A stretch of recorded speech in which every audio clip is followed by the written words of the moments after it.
দুনিয়ার মানুষকে নয় ছয় করে বুঝাতে পারবো, রাষ্ট্রীয় দায়িত্ব পাওয়ার পর যদি আমি জনগণের সেবা না করে জনগণের সম্পদ টাকা পয়সা আমি আত্মসাৎ করি, এর হিসাবও আল্লাহর কাছে দেওয়া লাগবে কি লাগবে না? আপনি একজন পরিবারের দায়িত্বশীল ব্যক্তি, আপনি বাবা, আপনি পরিবারের 10 জন সদস্য রয়েছে, তাদের হিসাব আপনি সহজে দিতে পারবেন 10 জন ব্যক্তি। কিন্তু যদি আপনি একটা উপজেলার দায়িত্ব নেন, একটা উপজেলায় হাজার হাজার মানুষ রয়েছে, এতগুলা মানুষের দায়িত্বের হিসাব কি দেওয়া কি এত সহজ? এবার যে রাষ্ট্রপ্রধান হবে 18 কোটি মানুষের হিসাব তাকে দিতে হবে, কোন পথে কিভাবে সে রাষ্ট্র পরিচালনা করেছে, কারো প্রতি বিন্দুমাত্র জুলুম সে করেছে কিনা, হিসাব তাকে পরিপূর্ণ পুঙ্খানু দেওয়া লাগবে কি লাগবে না? শুধু ইমামের কাজই খালি ওয়াজ করবে, শুধু তাওহীদের কথা বলবে আর বাকিরা শুধু শুনবে, বিষয়টা এমন নয়। সবার দায়িত্ব এটা। বাল্লিগু আন্নি ওয়ালাউ আয়া, নবীজি বলেছেন যে আমার উম্মত একটি কথা জানে আর সে এটা জানার পরে তার কাজ হচ্ছে সে তার আশেপাশে সবাইকে সেটা প্রচার করবে, জানিয়ে দিবে। কথা বলেন ঠিক কিনা? এই যে আজকে দেখেন না, সবাই আমরা ভোট নিয়ে ব্যস্ত, সবাই ভোটের প্রসার করছি, নামাজের খবর নাই, সকাল কি দুপুর কি বিকাল কি ব্যস্ত আমরা। এটা দোষ নয়, ভোট ভালো কাজ, ভোট আমানত, ভোট আপনার অধিকার। এর ভোটের মাধ্যমে, ব্যালট পেপারের মাধ্যমে আমি আমার নেতা নির্বাচন করব, রাষ্ট্রপ্রধান নির্বাচন করব, যে আমার অভিভাবক হবে, যে আমার রাষ্ট্রটাকে সুন্দর করে পরিচালনা করবে, এমন একজন রাষ্ট্রনায়ক, রাষ্ট্রপ্রধান নির্বাচন করা প্রতিটি জনগণের প্রতি ফরজ করে দিয়েছেন কে? কারণ অভিভাবকবিহীন রাষ্ট্র চলতে পারে, ইমামবিহীন মসজিদ চলতে পারে না। মসজিদ চলতে হলে ইমাম লাগবে, আর সবচেয়ে বেশি গুরুত্বপূর্ণ হচ্ছে ইমাম।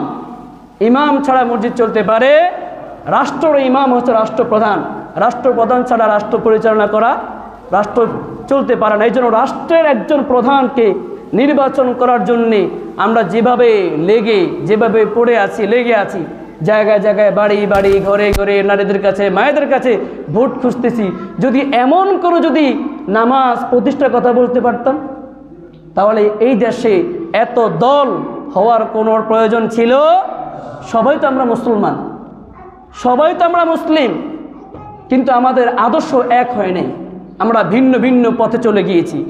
আল্লাহ তাআলা এই কথাগুলো সুন্দর করে বলেছেন, এই পৃথিবীতে এমন একটা দল থাকবে, এমন একটা গোষ্ঠী থাকবে মুসলমানদের মাঝে, কাফেরদের কথা বলেননি, মুসলিমদের মাঝে এমন একটা দল থাকবে, এমন একটা গোষ্ঠী থাকবে যাদের প্রতি জুলুম হবে, নির্যাতন হবে, হামলা হবে, জেল হবে, মারামারি হবে, কাটাকাটি হবে, তাদের ইজ্জত সম্মান নষ্ট করা হবে, নারীদের প্রতি হাত তোলা হবে। এরপরেও তারা দিন থেকে বের হয়ে যাবে না, কিয়ামত পর্যন্ত তারা আল্লাহর এই জমিনে সৎ কাজের আদেশ দাওয়াত তারা দিয়ে যাবে। কথা বলেন ঠিক কিনা? আল্লাহ তাআলা বলেছেন, ওয়ালতাকুম মিনকুম উম্মাতুন ইয়াদউনা ইলাল খায়রি ওয়া ইয়া'মুরুনা বিল মা'রুফি ওয়া ইয়ানহাউনা আনিল মুনকার ওয়া উলাইকা হুমুল মুফলিহুন। সবাই বলি আল্লাহু আকবার। প্রিয় ভাইরা আমার, ওয়ালতাকুম মিনকুম উম্মাতুন ইয়াদউনা ইলাল খায়র, আমার এই মুসলিম জাতির মাঝে, উম্মতের মাঝে একটি সংগঠন থাকবে, একটি দল থাকবে যারা কল্যাণের পথে আহ্বান করবে। ইয়াদউনা ইলাল খায়র, ইয়াদউনা ডাকবে, ইয়াদউনা আহ্বান করবে, ইয়াদউনা দাওয়াত দিবে, ইয়াদউনা আমন্ত্রণ জানাবে, ইলাল খায়র কল্যাণের দিকে, ভালোর পথের দিকে, ইয়া'মুরুনা বিল মারুফ এবং সৎ কাজে আদেশ করবে, ওয়া ইয়ানহাউনা আনিল মুনকার অসৎ কাজ থেকে ফিরিয়ে রাখবে, ওয়া উলাইকা হুমুল মুফলিহুন যারা এই কাজগুলো করবে তারাই হচ্ছে সফল। বলি আল্লাহু আকবার। এবার চিন্তা করে দেখুন, কয়দিন আমরা সৎ কাজের আহ্বান করেছি? ভোট চাইতে গিয়ে কয়দিন বলেছি নামাজটা ভালো করে পড়িয়েন, কোরআনটা পড়িয়েন, ইমানটাকে হেফাজত করিয়েন, ইনসাফ ভিত্তিক রাষ্ট্র প্রতিষ্ঠার জন্য একজন নেতাকে নির্বাচন করিয়েন, কয়জন বলেছি আমরা? অথচ ভোট ভালো কাজ। রাসূল সাল্লাল্লাহু আলাইহি ওয়াসাল্লামের ইন্তেকালের পর আবু বকর কিভাবে নির্বাচিত হয়েছেন? ভোটের মাধ্যমে। তবে এই ভোট ছিল না, ওখানে ছিল শুরা, পরামর্শ ভিত্তিকভাবে ছিল। ওমর রাদিয়াল্লাহু তাআলা রাষ্ট্রপ্রধান হয়েছিলেন, পরামর্শ ভিত্তিকভাবে আলোচনা করেছেন, মতামত নিয়েছেন। এই ভোটটাও একটা মতামত। এই জন্যে ভোট চাওয়ার সময় মানুষকে দাওয়াত দিয়ে আসবেন, ভাই নামাজটা পড়িস, ভাই পর্দা করে শুনিস, আল্লাহর হুকুমটা পালন করিস, দিন কায়েমের কথা বলিস, আমাদের জন্য দোয়া করিস, আমরাও যেন রাষ্ট্রপ্রধান হয়ে দায়িত্ব নিয়ে আমরাও যেন মানুষের সেবা করতে পারি, আমরা যেন মানুষের মালিক না হই, আমরা মানুষের গোলাম হব, আমরা মানুষের সেবক হব, আমরা মানুষের দাস হব, আমরা মানুষের মালিক হব না। মালিক হলে আমরা ক্ষমতা প্রয়োগ করব, আর যদি সেবক হই তাহলে আমি আপনি সেবা করার চেষ্টা করব প্রিয় ভাইয়েরা আমার, তাহলে একটি দল থাকতে হবে যারা সত্যের পথে আহ্বান করবে, আর সেই দলটির কাজ হলো সমাজে যত অসঙ্গতি হবে, যত অনিয়ম হবে, যত অশালীন কার্যক্রম হবে তার বিরুদ্ধে পরিপূর্ণ শক্তি দিয়ে সেটাকে প্রতিহত করবে, প্রতিবাদ করবে। রাসূল সাল্লাল্লাহু আলাইহি ওয়াসাল্লাম বলেছেন, মান রাআ মিনকুম মুনকারান ফালিয়ুগাইয়িরু বিয়াদিহি ফাইন লাম ইয়াস্তাতি বিলিসানিহি ফাইন লাম ইয়াস্তাতি বিকলবিহি ওয়া যালিকা আযআফুল ঈমান। বিশ্বনবী মুহাম্মদ সাল্লাল্লাহু আলাইহি ওয়াসাল্লাম বলেছেন, যদি তুমি দেখো সমাজে কোনো অন্যায় হচ্ছে, কোনো অশালীন কাজ হচ্ছে, কেউ মদ খাচ্ছে, কেউ ঘুষ খাচ্ছে, কেউ দুর্নীতি করছে, কেউ চাঁদাবাজি করছে, সাথে সাথে বিয়াদিহি, তুমি তোমার হাত দিয়ে, পাওয়ার দিয়ে, শক্তি দিয়ে তুমি সেটাকে প্রতিহত করো। প্রথমে বিয়াদিহি, হাত দিয়ে বলেছেন। হাত মানে একটা পাওয়ার, একটি শক্তি, একটি ক্ষমতা।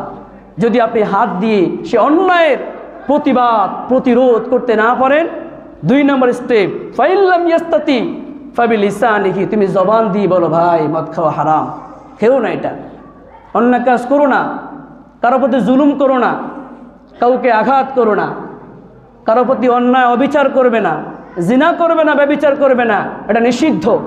যদি তোমার মুখ দিয়ে বলারও শক্তি না থাকে, ফাইন লাম ইয়াস্তাতি ফাবিকলবিহি, 3 নম্বর স্টেপ, 3 নম্বর ধারায় বলা হয়েছে, তুমি অন্তরে অন্তরে ঘৃণা করো এবং সেই অন্যায় যেন আর না হয়, আর যেন কেউ না করতে পারে, এই অশালীন সমাজে যেন কাজ সমাজে যেন আর কেউ করতে না পারে, অন্তরে অন্তরে তুমি প্রতিবাদ করো এবং তুমি একটা পরিকল্পনা আঁকো, তোমার সাথে আরও যারা আছে তাদেরকে নিয়ে পরিকল্পনা তৈরি করে, একটা টিম তৈরি করে সেই অন্যায়ের প্রতিবাদ কিভাবে করা যেতে পারে একটা পরিকল্পনা করতে হবে। কথা বলেন ঠিক কিনা?